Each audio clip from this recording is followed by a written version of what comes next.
this is not how investing works. You're not supposed to be emotional. This is a cult. And I'm like, yes, it is a cult. Exactly.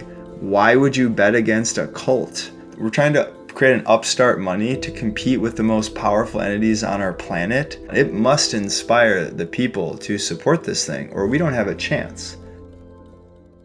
Welcome back to Hosting Bitcoin. Today we are joined by Brandon Quittem. He's an entrepreneur and writer who's well known for exploring Bitcoin through a biology lens, who's employee number 4 at Swan Bitcoin and is the current VP of Client Success.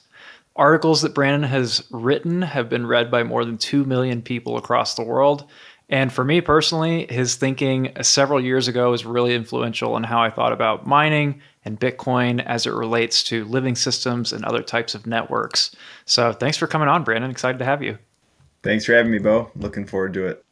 Like to start out whenever we can on your Bitcoin origin story and how you got involved with it, and maybe make a comment, if you will, about what you think about recent price action with us topping over 90 when we were in the 60s last week. Definitely. Just to get the price stuff out of the way, yeah, we're pumping. We're back in a bull market. The social networks outside of Bitcoin are starting to reach out. Price is running. It's honestly pretty wild seeing nation state FOMO. Even rewinding just a couple of years, it kind of felt like a fantasy. And now it's all happening right before our eyes. And it's still weird to see this happen. And even though you think intellectually, you know this is what's going to happen if we're right, and then when it sits in your lap, it still feels crazy. So hold on. That's my takeaway there. On the origin story, like most people, I had multiple run-ins with this thing before it started to click. Silk Road days, some other bump-ins here and there. I asked a couple questions, and someone explained mining to me in like 2011 or 2012. Like, yeah, the units are created magically out of your computer, and I'm like, okay, this thing's totally made up, but apparently you can buy drugs on the internet, so I guess that's cool. And then in 2017, friends were trading all the shit coins, making money. Hey, dude, this is easy. You should come make money. So again, like I want to say 90% of people, you enter first for the gains. And that was my story. So traded all the shit coins in 2017, thought I was a genius.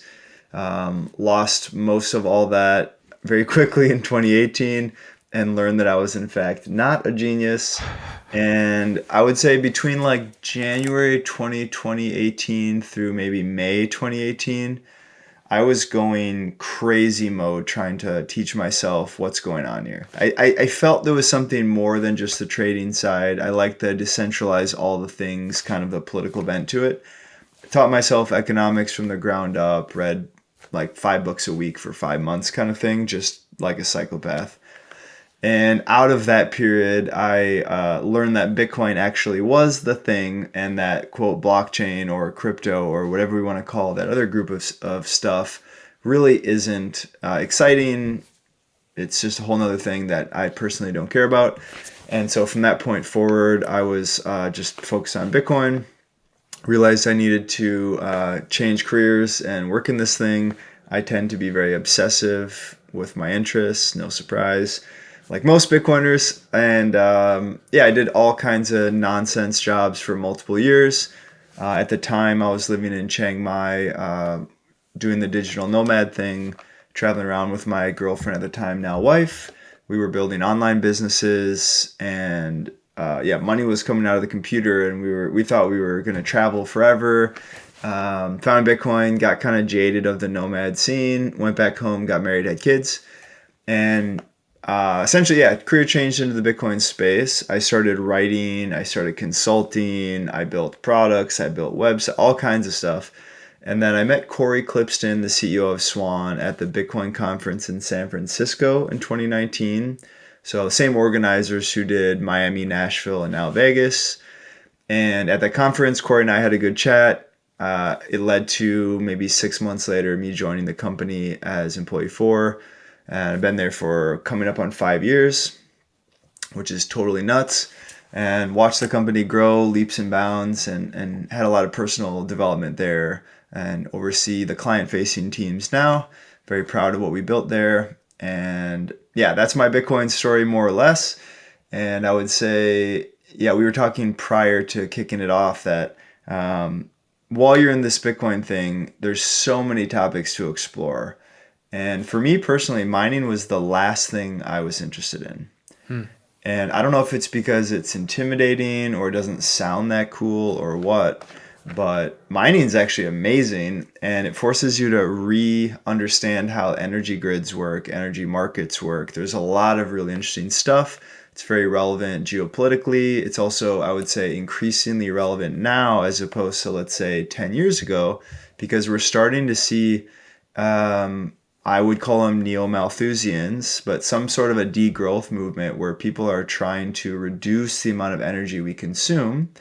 And I think that's a fundamentally anti-human position. It makes absolutely no sense.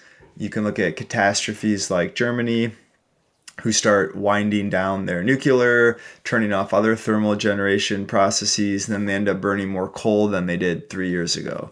So, point being, energy matters. It's upstream of all human prosperity. And if you care about humans, you should care about spreading low cost energy around the world, especially for those countries that are developing, you might say.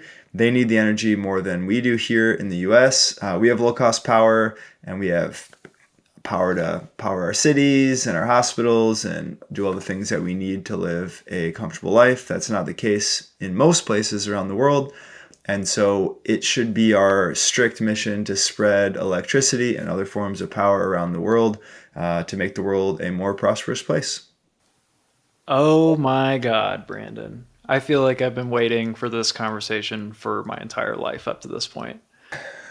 Uh, okay, well, you just opened up the entire can of worms in the intro. So I think what stops people often about mining is like Bitcoin is this niche within the financial space, right? And as we've gotten more into content, media, and education, I've learned about this concept of top of funnel versus bottom of funnel.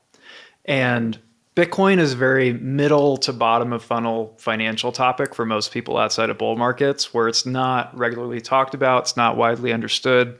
You're not going to access a ton of people talking about it. And mining is like 10 rungs down that funnel into the very niche of niches. And part of our journey's been how do you get that across to more people? So my question for you, since you've been thinking about this, writing about it for years, is how would you explain mining to someone who's just trying to figure out what the hell is this thing? Yeah, I think the starting point is going around just using analogies and something that a normal person can wrap their head around. And so, if I have a one-liner, I usually say the miners are responsible for security and accounting of the network. They keep track of the ledger so they know who owns what amount of Bitcoin. And they work in concert with other actors in the network, including the full node owners, which just keep a copy of that database. And so it's a whole bunch of computers run by humans all around the world. Those computers each have a shared database of who owns what amount of Bitcoin. Every 10 minutes on average, the miners update that database with any changes of who sent what Bitcoin to where. And those miners also play a role in keeping that ledger secure so that no one could come and try to cheat and say, hey, give me all the Bitcoins and take them from you. And that's probably how I describe it. Now, if you want to get down to the energy and thermodynamics and proof of work, etc., it's probably not the right time to do that. But you could watch their eyes glaze over. So, what initially drew me to your work, and what I think was really groundbreaking for me in kind of understanding how deep the impacts of the network could go, as well as mining, was comparing it to a pioneer species and comparing it to other living systems. So, for people that think, how could you ever compare a computer network to a group of living organisms? How would you bridge that gap for people and let them know that you're actually not crazy? You did really take the time to think about this. Totally. Well, to be clear, at first I did think I was crazy. Quick background: I wrote Mycelium of Money Part One. It's a long essay, 4 parts, published over the last few years. But the first one I published in 2018, I wrote it in probably June. I didn't publish it till December. And the reason was because I'm looking into the content sphere at the time, and people are talking about economics and technology and software and whatever. And I'm like, are you sure this isn't a living organism? And shout out Dan Held, who helped me package it up, helped me edit the article down, and he wrote a series of articles exploring Satoshi's early days and how he launched the protocol. And he did use a biological analogy, a bit more loosely, but he did, and that gave me confidence. Plus him just like helping me edit it. So shout out Dan. Um, okay, so why is this not crazy? Okay, what is this Bitcoin thing? No one's in charge. There's no CEO. It is a distributed network of computers. Okay. How do decisions get made? What happens when the network gets attacked? How come it can't be killed? How does it get all of us individual humans to do its work, to donate our time and talents to keep this thing going? It went from zero to $1.7 trillion asset, the fastest growing asset of all time, with no one in charge. Okay, this thing feels like it's alive. And you can go a lot deeper from there, but I started to realize that, first of all, if you look at the Lightning Network, okay, the Lightning Network looks like a mycelial network. Hmm. And that's what initially hit me. I was doing a presentation on the Lightning Network in Bali in 2018, fighting with Bcashers in the audience. I'll never forget that. And you look at the topographical map at the time, and it looks like a mycelial network. And dots started to connect, and I started to explore from there. Okay, what is a mycelial network? Let's do a quick fungi 101. So, fungi have their own kingdom. You have plants, you have animals, you have fungi, you have others. And in the fungal kingdom, there's more biodiversity than plants and animals combined. And there's many that we don't understand. When people think about fungi, they think about button mushrooms they find at the store, or maybe the red and white amanita mushroom in your emojis, or psilocybin mushrooms that get you high. However, there's many more. If you like beer, wine, bread, most of our medicine, chocolate, the list goes on. Those are the only reason why we can consume those delightful things is because of fungi. They're created by fungi. And what's interesting is that if you look back into our evolutionary history, we share a common ancestor with fungi, which means we forked off the taxonomic tree. And so we're actually quite similar compared to animals and plants, right? So both fungi and humans inhale oxygen, exhale carbon dioxide. The primary difference is that fungi went with an external stomach and animals went with an internal stomach. That was the primary difference. But we both try and go find our own food, whereas plants make their own food, right? So the takeaway there is that our biology is more similar than we might think, and fungi are masters of survival. We've had 6 or 7 great extinction events on the planet that we're aware of. Think a asteroid comes, kills all the dinosaurs. When that happens, asteroid or meteor hits, blocks out all the sunlight, temperatures plummet, all the cold-blooded animals, think dinosaurs, they more or less die off, and the warm-blooded animals take over. And in that period of no sunlight, chaotic conditions, what happens? Fungi inherit the earth because they can go find their own food. They're extremely adept at survival, and they can adapt and evolve very quickly, very effectively. And so they're some of the oldest multicellular organisms on the planet, if not the single oldest, right? So you start to see that fungi are these hidden masters of our planet. They help grow trees and forests. Pretty much every tree you see has fungal allies underneath the soil. They connect into the roots and they literally trade resources. It's just like a market underground.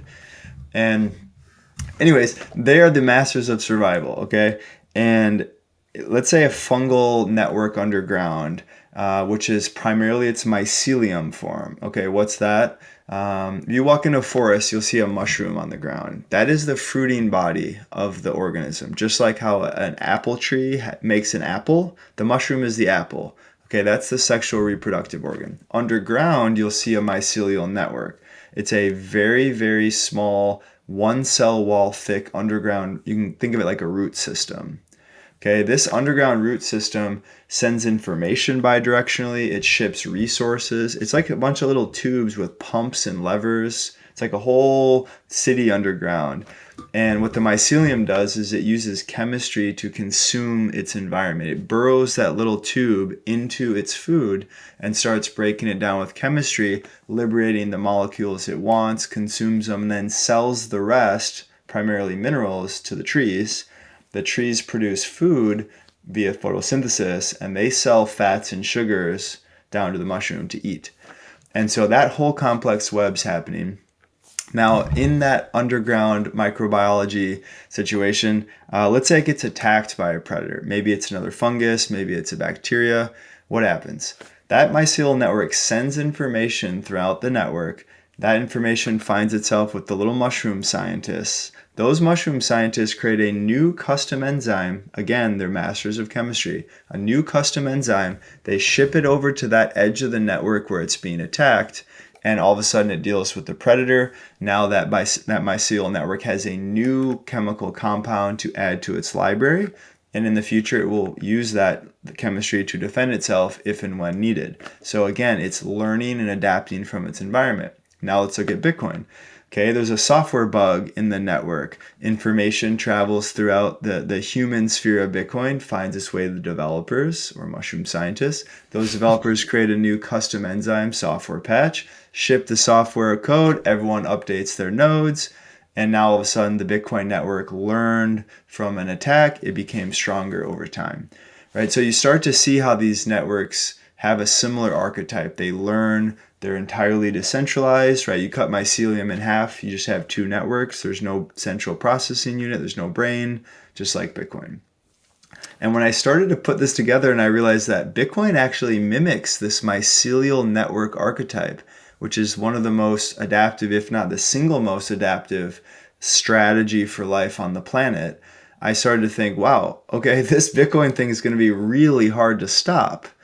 And that's when I went from I'm bullish on Bitcoin, I'm excited about it, to like take all my money, I'm all in, you can't stop this thing. And it's been a wild ride ever since. So comparing it to a living system, I mean, you mentioned that mycelium and fungi have made it through some pretty intense conditions on this planet through the hundreds of millions or billions of years that life has existed, and that they are the survivors. They are the ones that endure. Can Bitcoin be killed, or is it something that's likely to outlive even us to some extent? Yeah, I love this question. So I think there's two ways to think about it. One, could there be some crazy technological innovation, black swan event that we can't predict that is a fundamental improvement on Bitcoin as a monetary asset? Is that possible? Yeah, it's possible. I would rank the chance of that very low because, in my opinion, this is primarily monetary revolution, not a technological revolution. And in a monetary revolution, you have well-defined monetary traits for each asset. We understand this stuff quite well.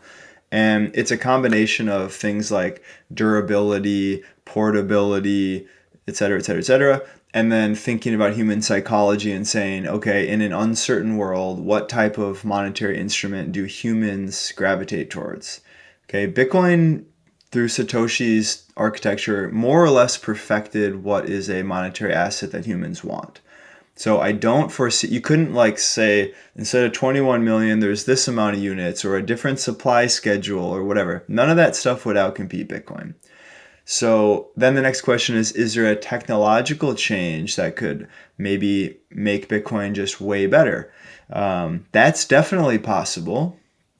We've been trying for a long time, haven't figured it out. Let's say we did. Then you'd be in a situation where Bitcoin 2 is faster, cheaper, stronger, or whatever. Then you'd have to say, do we really want to bootstrap an entirely new monetary network from scratch?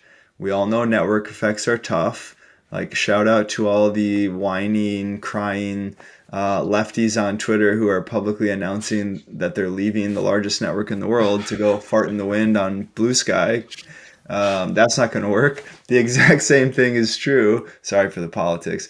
The last exact same thing is true with Bitcoin. You're not going to go create a new network. The gravity's on this system. However, we may enter a situation where Bitcoin technology is existential and we have to change the system. If we hit that period, I would strongly suggest that what would happen is we would take a snapshot of the UTXO set, meaning these users own that amount of Bitcoin, snapshot, and then we take that and put it into a new technological system. Right? We take the ghost out of the machine and we stick it in a new machine. Everyone has the same amount of units, just they operate on a different rail. So that's my opinion there. I don't think this thing goes down anytime soon. So will it outlive us? Yes. I think the question will be, in my mind, is it a 50-year money? Meaning it's the thing that humans need at this point in our technological civilization. However, in 100 years, 50 years or whatever, maybe we don't actually need this type of money, in which case we gravitate towards something else. Or is Bitcoin a 500-year money or a 5,000-year money, meaning this truly is perfected money and we can just update the technology as needed? I don't know the answer, but what I would say is this is the first monetary instrument we've ever had that has a chance of being a 500 or a 5,000-year money. Whereas any previous implementation, they seem to come and go rather quickly. And the primary reason is because they become captured politically or they become technologically obsolete. But Bitcoin's the first money that can upgrade itself technologically, and Bitcoin's the first money that cannot be easily captured politically. And so it's my belief that we actually will use this thing for a very long time. It's important. I mean, recently we've had the election sort of go the way that probably most Bitcoiners wanted it to. There's a lot more strong support both in government and the culture broadly for this technology. But you wrote a piece at one point that argued that the more resistance to this, the more kind of antagonism and conflict that there is, the better that the network gets, the stronger the network gets. So what's your temperature on where we are in terms of, are we making this thing stronger now, or is it easy street for everybody to start accepting Bitcoin? And is that a good thing or a bad thing? Yeah, good question. So I wrote the Bitcoin Culture Wars, what doesn't kill you makes you stronger in maybe 2018, 2019, something like that. And it was in response to the block size wars that were going on, culminating in 2017.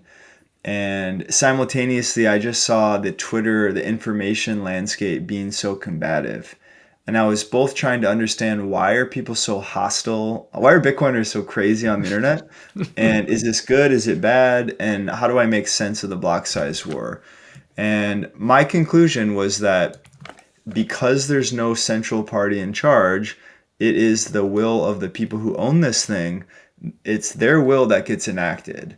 Okay. And in the early days, especially, we don't really know what Bitcoin is. We think we know, right? People used to think it was for fast, cheap payments to compete with Visa. For like 5 years, people thought that. It's totally wrong. And so my takeaway is that it's in our best interest to fight about this thing publicly online so that we can figure out what it is, where is the center of massive consensus, where are our blind spots, and hopefully we infight and we expose problems, then we fix them, rather than uh, grow up as this bubble boy that has no real world interaction and then the government says turn it off, right? No, no. Instead, it was live and live action fighting since day one. Go back to the Bitcoin talk forums of like 2010. They pretty much had all the debates right there. Toxic maximalism came out there. The environmental debate came out there. Everything else. And so, it's my belief that we fight and we refine our message and we get stronger every time we do. And yeah, it's also very fun. As we're entering a bull market, we sometimes dunk on our no coiner friends on Twitter, and they find that to be very confusing, and it's very fun for us. Actually, slight tangent. People in TradFi bump into Bitcoin and they see all these evangelists. They're like, I told the internet I was selling my Bitcoin position, and 10,000 Anons told me to have fun staying poor. Like, this is not how investing works. You're not supposed to be emotional. This is a cult. And I'm like, yes, it is a cult. Exactly. Why would you bet against a cult? Why would you bet against Christianity? Why would you bet against the English language? Why would you bet against Tesla or Apple, you idiot?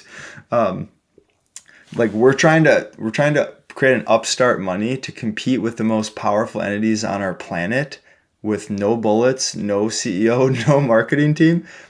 You better believe that it requires us to donate our time and talent. It must inspire the people to support this thing, or we don't have a chance. So, and yeah, I say cult kind of tongue in cheek, religion tongue in cheek, but it really is like that. And it does need us to promote it and to learn about it and teach people about it and make sure it's understood properly.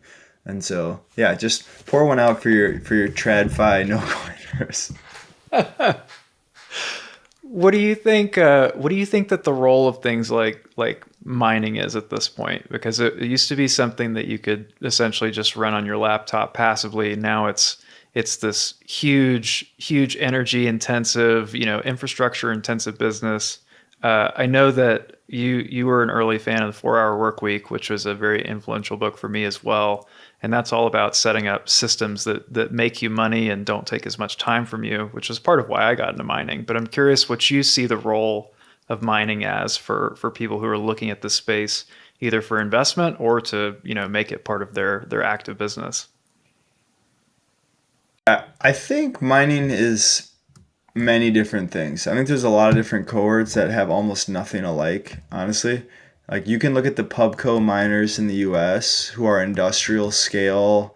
It's really like a fiat capital arbitrage game more than anything else. And good for them for that.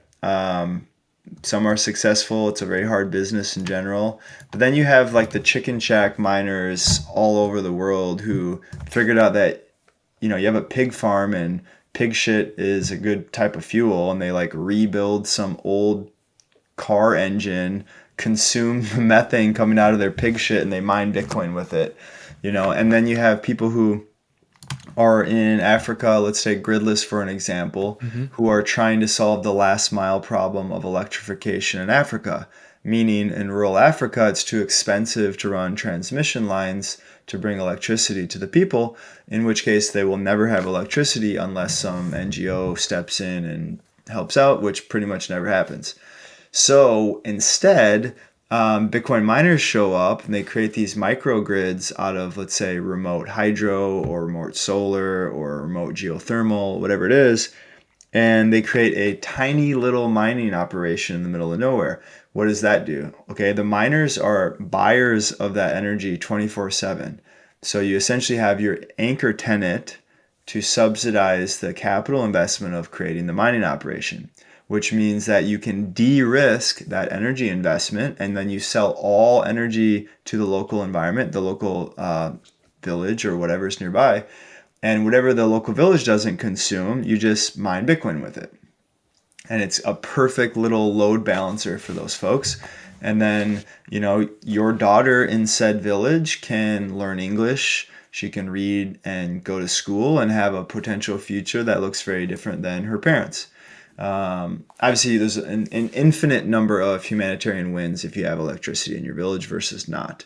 So, yeah, you have that. You have the chicken check miners, you have the pubcos, you have normal people who find an energy price arbitrage somewhere else. You have the energy grid itself in ERCOT, realizing that you actually do want flexible demand so that you can overbuild supply so that you never have these power outages because you have enough capacity available to divert from miners to households when the time is right. And so I essentially see mining, the coolest part of mining, in my opinion, is the symbiosis with the energy markets. And going back to the very first initial rant that came out of nowhere, energy is upstream of all human prosperity. And the net effect of Bitcoin mining in the energy markets is that we're going to see more energy assets being produced, net new energy being produced. And what's interesting is that many of those projects economically would not have gotten off the ground if it didn't have an anchor tenant in the form of Bitcoin miners. So we're literally spreading electricity all over the world without any subsidies from the government, without any NGOs, these are all terribly inefficient processes, without any stupid tariffs or subsidies, none of that. Profit-oriented people go around trying to make money, and they're turning that desire to be wealthy, and that's their whole point. And yet the positive externality of that mission creates low-cost energy for people who didn't have it. And that's just beautiful. I don't think Satoshi planned that. I don't think anyone saw this coming, except for maybe like 5 years ago. People started to think about it. And so, what a humbling takeaway of this Bitcoin thing, that it's been around for at least 10 years and nobody's talking about the energy symbiosis. And now we're seeing it exponential. And we're seeing former climate warriors who theoretically would hate Bitcoin because of what's the lies published by our friends at the New York Times and elsewhere, now flipping to pro Bitcoin and going to landfills and consuming off gas from landfills, capturing that and converting it into digital sound money. Like these are monumental shifts. Now, to caveat all this slightly, the Bitcoin network is not large enough today to truly change the trajectory of humans and energy. It is a marginal improvement in various different ways. But it's not like 50% of the energy is going to Bitcoin mining today. It's like 0.5% or something like that. And so we got to keep scale in play here. That's my quick thoughts. If it did go, I've been asked this question before. If it did go to, say, 50% of energy usage, would that be a good thing or a bad thing? It's a good question. I think money is important. So in that world, I would be assuming that Bitcoin is the largest asset on the planet by a mile. It's the primary money. It's 100 trillion plus. So, okay, how important is that? Very. Half the electricity is a lot. So then you'd have to say, I guess the way I would approach this problem is I think humans should have a minimum quality of life standard that we believe is reasonable for the world. Food, water, education, basic medicine, whatever that thing is. As long as everyone has access to that, it's okay that 50% of the energy goes to save our money. If it's a world where half the people are starving and there's no fresh water and Bitcoin mining sucking up all the energy, that's a very different situation to be in. What I would say is that the only way Bitcoin gets to 50% is if it's super valuable. And the only way it gets super valuable is if pretty much everyone uses it. So I think the beautiful thing is that Bitcoin's energy use only rises at the relative to its value that it creates for the world. And so I don't think that would be a problem. Dhruv Bansal at Unchained, one of my favorite thinkers in Bitcoin, he wrote an article, or he had an idea called the Nakamoto point. Maybe you've heard of this, but he was asking that question, like, what is the equilibrium price or ratio of energy consumed that's Bitcoin mined versus otherwise? And his argument was essentially Bitcoin mining will consume all energy on the planet until that's profitable. And as soon as it's not profitable, that energy goes to a higher value use case. And I think that's probably the right way to think about it. And if I look way, way far in the future for Bitcoin mining, if you don't have some unfair competitive advantage, you're not profitable. Meaning negative cost of energy or some externality to energy such as waste heat that gives you value, or you can resell to the grid during peak hours. You have some other ancillary services, whatever. There's a whole list of what these things could be. But that's kind of how I see it long term, is it becomes this industrial add-on to all energy infrastructure on the entire planet in any form or function that you can imagine. It's just buying all energy that we can't immediately use. So to me, that's where I would put that equilibrium. Yeah. That's a really good answer, and pretty similar to how I would take it. Is if there's a world in which this network is using half of all the world's energy, that to me would mean that we've created such incredible energy abundance that is the best use case for it and that people literally have no other reason to use it. So if it's using 50% of energy, probably means that we've liberated, 10, 100x of what current global energy use is, and energy is no longer a constraint on the living expenses of people. So you started to talk about this, and this was one of my favorite pieces that you ever wrote was Bitcoin as a pioneer species.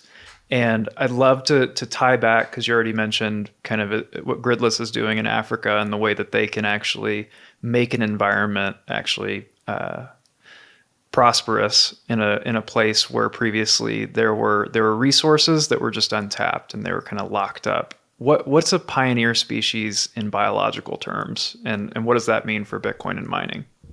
Yeah, definitely. So, all right, let's do a quick thought experiment. A volcano in the middle of the ocean erupts. That volcano creates a new island. So you have a small igneous rock, entirely dead rock in the middle of the ocean. Okay, is that a dead rock in the middle of the ocean forever? Or does some biological process happen there? And enter the pioneer species. So there's a category of species.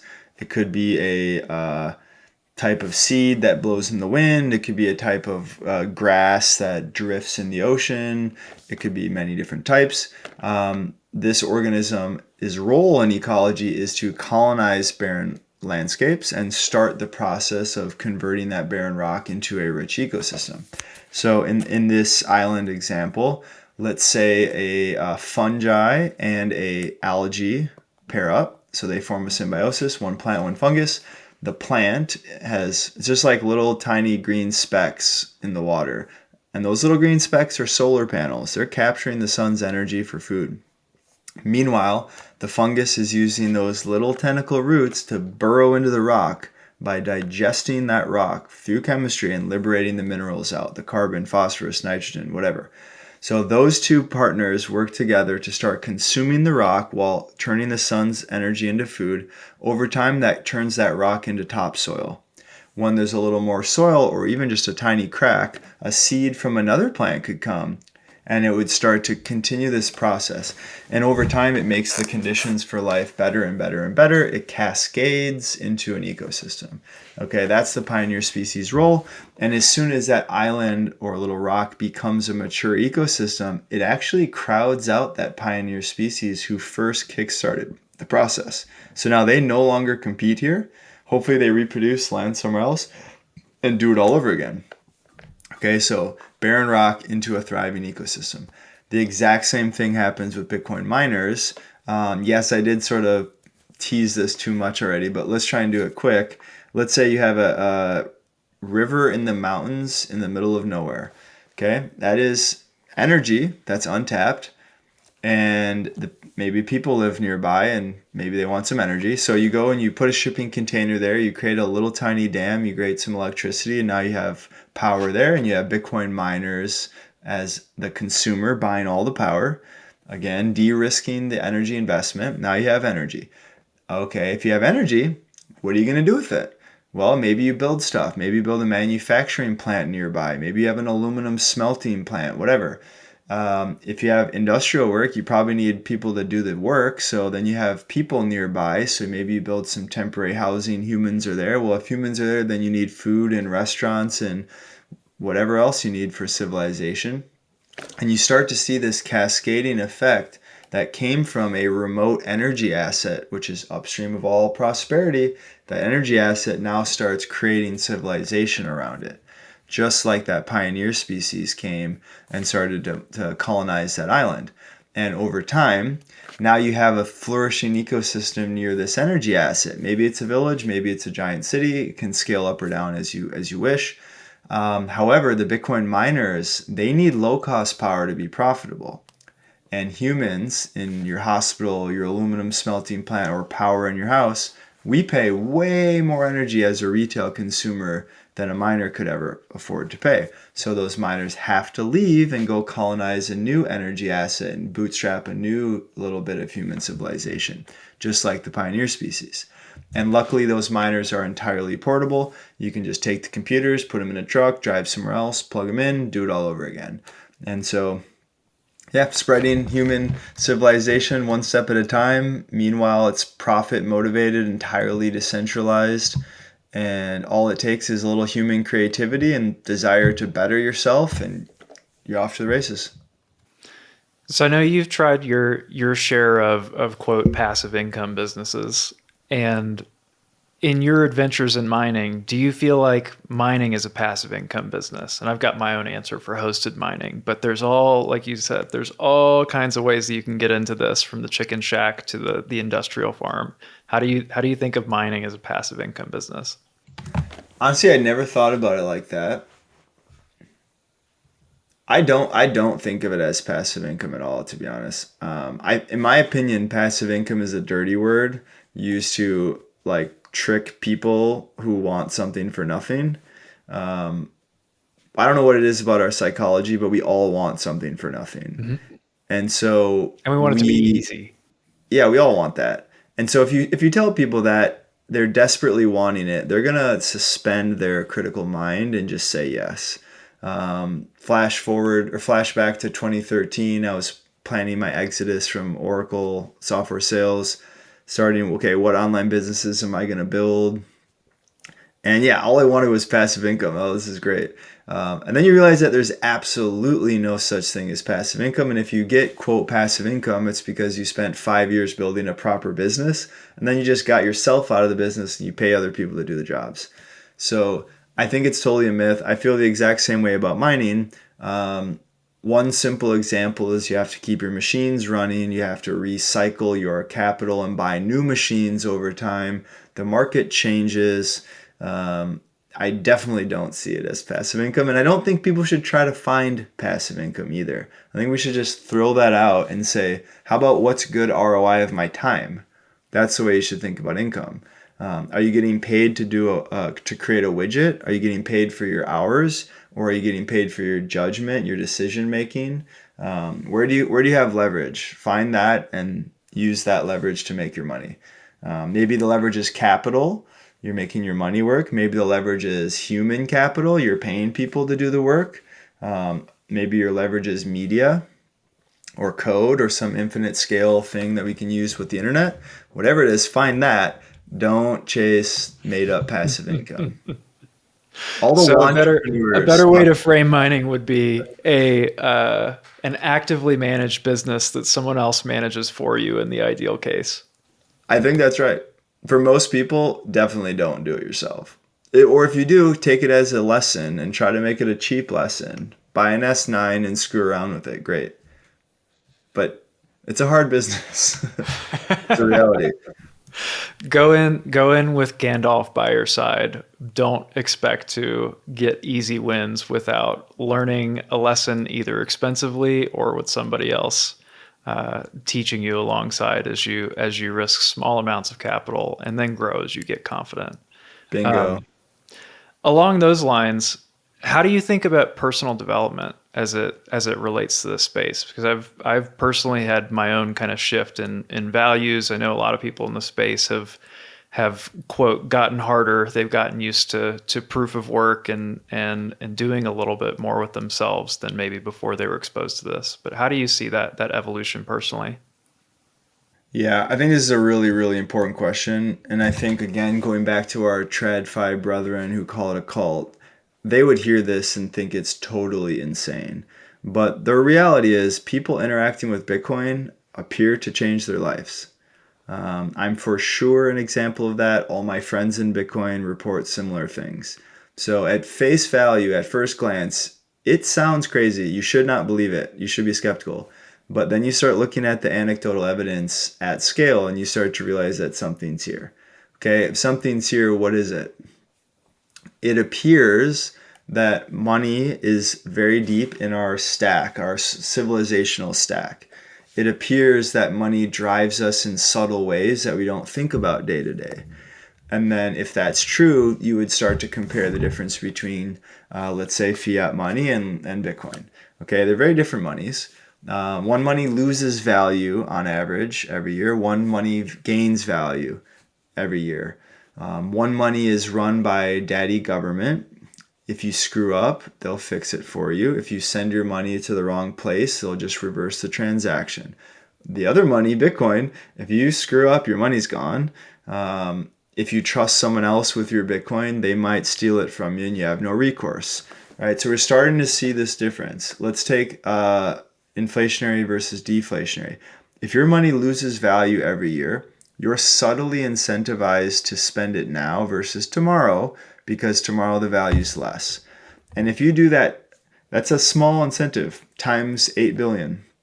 What that does is it creates warped incentives throughout the world, and the information layer of what to buy and when, what should something cost? Should I work here or there? Should I buy this or that? Should I move here or there? All those economic decisions are made by individuals. You add them all up and you create the economy. Okay, and if that information layer, because the money is not accurately telling us what's going on because it's artificially losing value, if that is our landscape, then we're all making decisions with bad data. And at scale, that just creates all these little problems. You add them up and it's just super inefficient. And why would we want to do that? At the individual level, if my money goes down every year, or if Bitcoin it goes up every year, that's a very strong incentive to save your money. Me personally, I like spending money. I like making money. I don't love managing a personal budget month to month at all. But now if I'm like, okay, well, my money goes up a lot, it's very easy to start cutting things out because you see an incentive to save. So number one, it makes you think long term. It makes you a saver. Okay, what does that mean? That means that your future is less uncertain because you have money, which is ultimate optionality. If you have a problem in the future, odds are, not in all cases, but in many cases, money can help you with your problems. Okay, so if you have a bunch of money, you're not worried about the basic stuff tomorrow. If you're not worried about the basic stuff, you can start to tinker around. You can make a business, you can make a family, you can do all these higher order human things with less uncertainty. So it literally civilizes us. It makes us a better version of ourselves simply by thinking more long term. That's a beautiful thing. Bitcoin also has the proof of work element, which I think we sort of anthropomorphize or internalize on ourselves. I think it also forces you into self-custody, which means it forces you to take personal responsibility. And I think that individual journey is severely lacking in society today. And so even a little bit more personal responsibility makes you a better person. I would say as an individual male, this is a big one for me. The more personal responsibility I have, the more I rise to the occasion, the more people I can take care of, and the more my life feels fulfilling. Okay, pre-kids, pre-marriage, pre-Bitcoin, I could have seen myself traveling around the world forever, chasing interesting experiences and just be like coping and looking for optionality instead of going all in on what matters. Finding Bitcoin, I very quickly realized I did want a family. I wanted to settle down. I wanted to have more impact in the world. And as responsibility went up, my satisfaction went up. Also, more work went up. Like, it's not just easy street. It's hard, genuinely harder, but it feels good. It feels right biologically. And so I think what's happening is individuals today coming out of the fiat matrix, interacting with Bitcoin, they start to see their wealth go up, which means uncertainty go down. They start to take on more responsibility. They start to do more important things, and their life genuinely gets better. And you run into all these other people on a similar personal development mission. Many people alienate themselves from their fiat friends, which I don't recommend, but it often happens. And through that process, again, you're hardened in this crucible of other people on the same journey. So it inspires you to keep going and go harder at this thing. Okay. If you do that for a little while, your life radically changes. And also, Bitcoin teaches you that what you thought about money is not exactly true. It says, well, okay, if they're lying about the money, what else are they lying about? And then you start going down different rabbit holes. Then you start looking at food and you start looking at other aspects of our society. And you start to realize that maybe it's not all what we thought. And maybe it's on me to figure out the answer. Again, back to personal responsibility and taking ownership for your life. And it just cascades, and all of a sudden your life dramatically changes, and you go hang out with your college buddies, just arbitrary friend group from a previous era, and you realize that you've actually diverged in a large way from your friends. And that can be jarring, it can be alienating, which is why Twitter's so popular, why the conferences are so popular, why the meetups are so popular, because it is really a social movement at the end. This is us saying, as a species, that we don't think the government should run the money. Instead, it should be an open source protocol that the entire world can use. This is public infrastructure for 8 billion. And that is the appropriate way to do the money, in the same way that we separated church and state. We should separate money and state, because that makes a better civilization. And it's a pretty wild ride. And then you see the number go up and you start to realize that we're winning. And then you got to grapple with winning. That's a whole different challenge, but I'd rather deal with that challenge than other challenges. It's like the adage of easy choices, hard life, hard choices, easy life. Bitcoin is not something that is necessarily easy, but it is largely true in terms of what it shows you about how incentives work, how the rest of the world works in many ways. And kind of similar to your, misadventures with passive income, quote, passive income.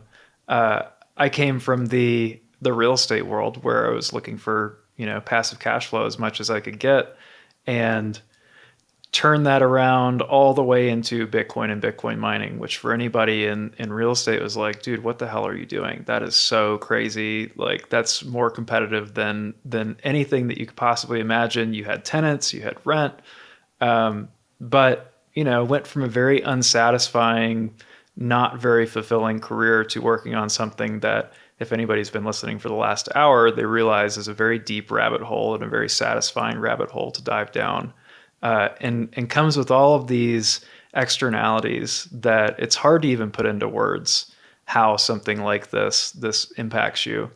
And it comes at this really interesting time too, where it was born out of the financial crisis. It was amid this period of disillusionment and conflict. And I think you've probably read Neil Howe's Fourth Turning book as well, where they describe this period of unease and chaos and conflict, where old structures fall down and new ones rise up. I'm curious how you see where we are in the landscape, and if Bitcoin is maybe one of those new structures of order that you see popping up amid this giant sort of cultural change that we go through, not just on the monetary level, but on many levels of society. Yeah, absolutely. I love this topic. And one quick tie into your previous thing before I get into that. Corollary: easy conversations, hard life. Hard conversations, easy life. So don't put off that conversation you've been dreading. Just fucking do it. Anyways, and then the other one I want to know is, we can save this for later, but I'm curious if the real estate bros are going to start moving into Bitcoin seriously. They're so primed for it. It's so frustrating when you feel like they're so close but so far. It's 1 degree off. Yeah. Same with gold. How frustrating. The gold bugs just want to stay gold bug losers forever instead of pick up digital gold and be a winner. Crazy. Okay. Fourth turning. Rewind to March 2020. COVID is in full force. They just shut down the NBA. My city says you need like a passport to go buy food. I'm stuck inside. I'm trying to make sense of the world. To my own fault, I like to believe I can make sense of a complex world, so I try really hard to do so. Again, to my fault. But point being, I was borderline manic in my house, reading books like crazy, like make it make sense. Why are my neighbors calling my other neighbors, the cops on my other neighbors? Like, what is going on? And I found the fourth turning, read it cover to cover in like 2 days, was obsessed with the idea, consumed everything Neil Howe put together. And it hit me hard because I think it was the best explanation of what the world was going through, at least for me.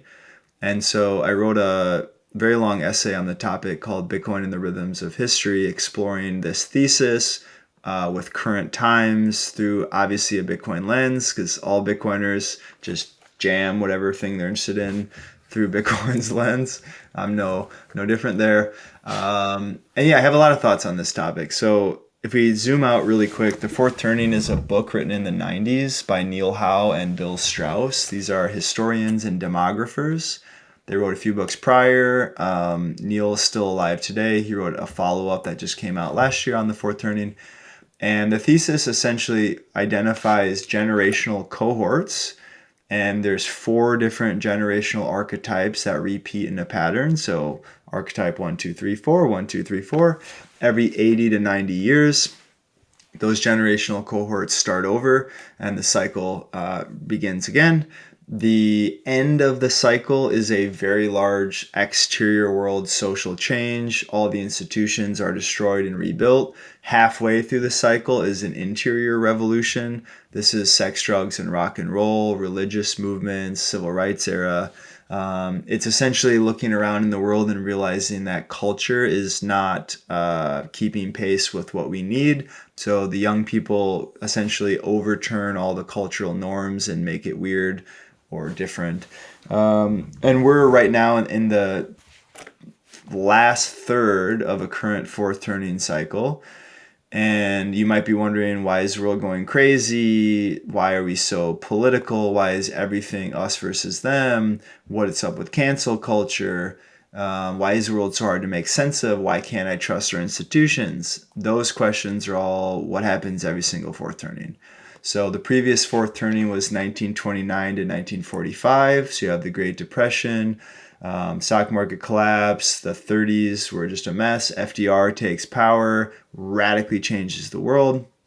We start deficit spending for the first time. We create the World Economic Forum, the IMF, the World Bank, Social Security, pension funds, unemployment insurance, many, many, many other things, which are essentially the building blocks of society today.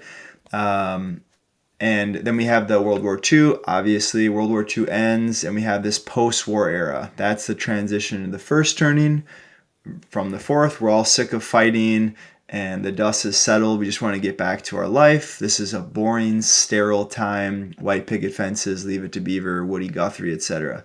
Then the kids of that boring, sterile era, they grow up and they start saying, the hell, mom and dad are so lame, everything's so boring. They create the civil rights era. They push back and they want nothing to do with their parents. Common theme, sex, drugs, rock and roll, civil rights era.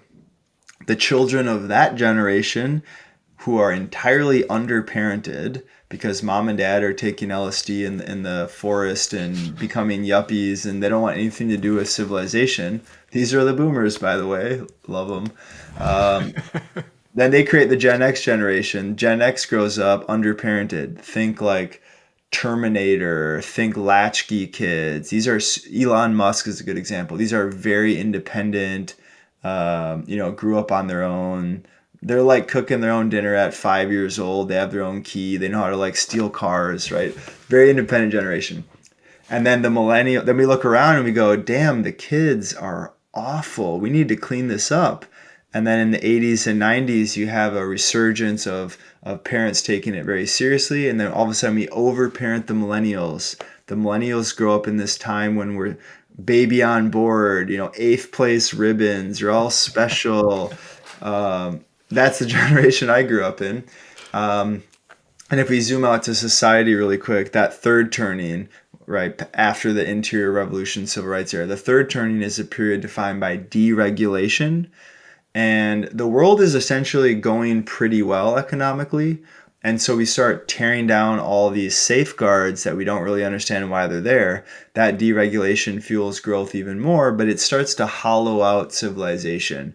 And that leads into the fourth turning, which transitioned about 2008 and the global financial crisis. And since then, we've been in a fourth turning. The fourth turning is defined by humans looking around and saying, wait a minute, the world, the civilization is going off the rails, and yet the institutions I would like to turn to, the media, the government, whatever, they're not really doing a good job, and I don't trust them. So that creates a very, very painful psychological condition for the entire planet. I'll focus on the US though, where we look around and we say we need our institutions, and yet they're failing us. So that creates a very polarized environment, creates the conditions of, well, I'm willing to make massive sacrifice as long as we redo society in a way that makes me feel safe again. And so that creates cancel culture, that creates a political climate where if you're not with us, you're against us. It says, well, the ends justify the means. Let's just become authoritarians now, and that's worth it, right? And that's also a period of global war, civil war. If you look back the last 3, 4, or 500 years, every single global war happened during a fourth turning, and every fourth turning had a war. So I'm not saying we're guaranteed to go into war over the next 5, 10 years, but the chances of that being true are the highest in our lifetime and the highest since World War II. So we should tread carefully. We should not meddle abroad for no reason. We don't have to give examples there. There are many. We should get our shit together very seriously right now. And I am optimistic about the direction of the country with the new administration coming in. I think we have a real chance at changing things. Yet to be seen, but I am optimistic.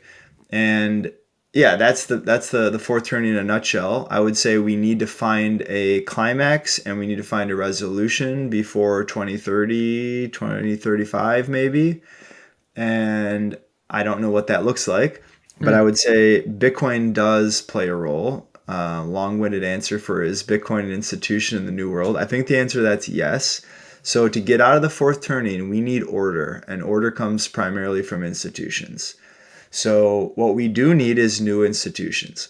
In my opinion, Bitcoin satisfies that category quite well. A new money that's owned by everyone and controlled by no one.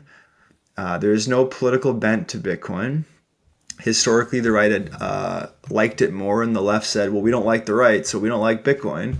But that's going to change because Bitcoin is entirely neutral on the partisanship scale. And so I foresee all parties adopting this thing. I foresee it restoring trust in the monetary layer of our civilizational stack, which is very near the bottom, very important layer. And I think out of that, we could truly realign society to a more honest world that works for everyone having the same opportunity. Not the same outcome, but we will have the same opportunity in the eyes of the money. That's all we can ever hope for. And that's a really powerful thing. Now, on the other end, we have a debt problem. We did not have a debt problem in 1929 in that fourth turning, by the way. So this is a new variable. It adds more volatility to the mix. And it just so happens that Bitcoin is helpful for the debt problem because, well, the US government wants a strategic Bitcoin reserve of 1 million coins. If they do that and the fiat currencies blow up and the debt blows up, well, Bitcoin will pump hard in that environment, which essentially neutralizes the debt problem. So all around the world, individuals can say, economically, things are weird. Socially, things are weird. I need to trust an institution. Bitcoin satisfies that. I need to save myself financially. I don't want to go down with my country's ship.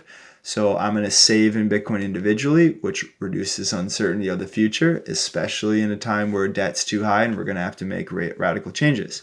So individuals, governments, corporations, families, we all can save ourselves by squirreling away some Satoshis and weathering the future economic uncertainty that we all face. And I think that the more people who get on the Bitcoin ship essentially are less, they're not backed into a corner. They actually have a lifeline. They're in the life raft, in which case they're going to act more rationally, right? You don't want to fight a country with nothing to lose. You want everyone to be prosperous, so there's no reason to fight.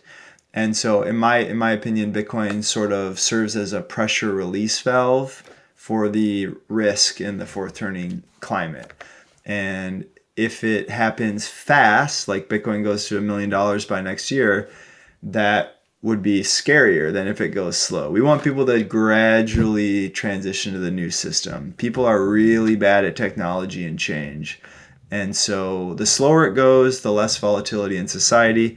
That being said, in fourth turnings, we make enormous changes to our society under the worst conditions possible. We're stressed, it's moving fast, we don't have time to think, we often don't have our best people in the right places, and yet we set the course for the next 80 years under these conditions. So although I wish Bitcoin would go slow and methodical, the reality is it won't. It will be gradually, and then it will be suddenly. And it does feel like we're getting closer and closer to the suddenly part. It would be a scary world to live in if we didn't have Bitcoin. It'd be really hard to make clear decisions if there weren't something like that around. So, wrapping up, there's potentially some volatility to weather ahead still. We're still in a period of uncertainty. What excites you most about the future, whether Bitcoin or the world at large? Yeah, I'm really optimistic about the incoming administration because we do need a radical change in our government. And it's not just the government. Like, I want to clean up the food and do what we can to take away the perverted incentives that are all over the place. So I'm optimistic about that on the macro scale. I've been in Bitcoin nonstop since 2017. It's very cool to see that start to become de-risked almost entirely. So I feel very confident about that going forward. And honestly, where I spend my time is on building Swan. I spend a lot of time there. Startups turns out are lots of work, also very rewarding work. And honestly, spending time with my family. We have a small but growing family. I want to spend as much time as I can there. So I would strongly encourage people not to spend time on Twitter and get caught up in the global whatever. From an evolutionary biology standpoint, we are not built to be able to process the entire world's drama at our fingertips 24/7. We're not supposed to know what's going on over there.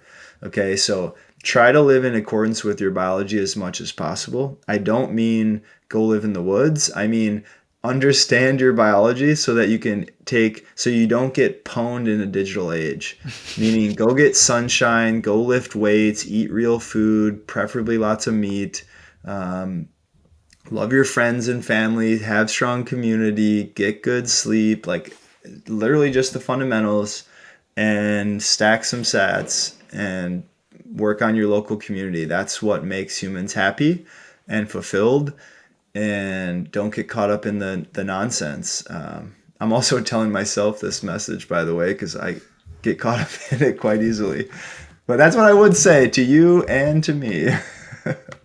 Beautiful. That is life advice that you could go pay someone six figures for, and they'll tell you exactly what Brandon just said in 20 seconds.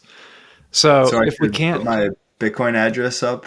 Is that what you're saying? yeah, Brandon's Just Brandon's lighting address will be up. You can zap him in the comments.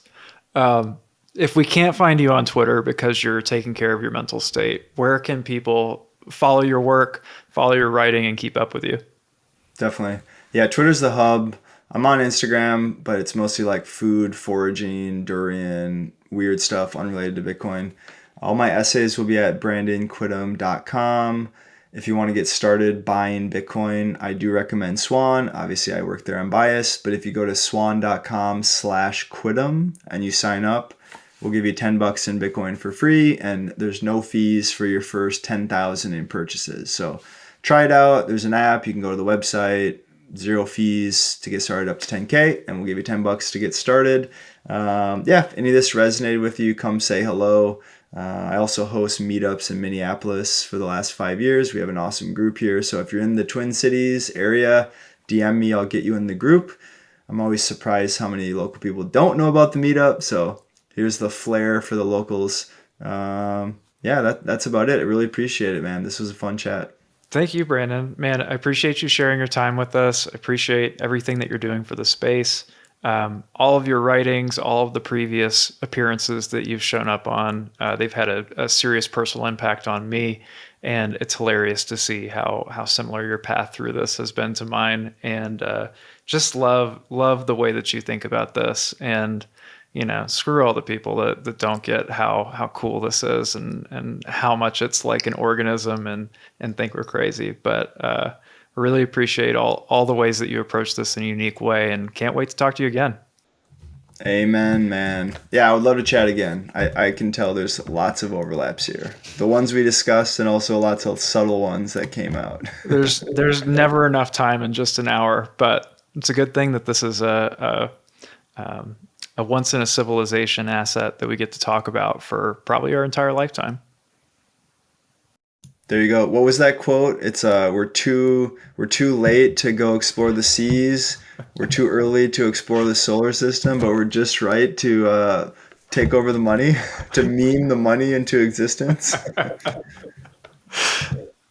That's good enough for me. I think so. I don't need to go to Mars. All right, everybody. Thank you for listening. Follow Brandon. Check him out. Appreciate your time, man. Until next time. All right. Peace.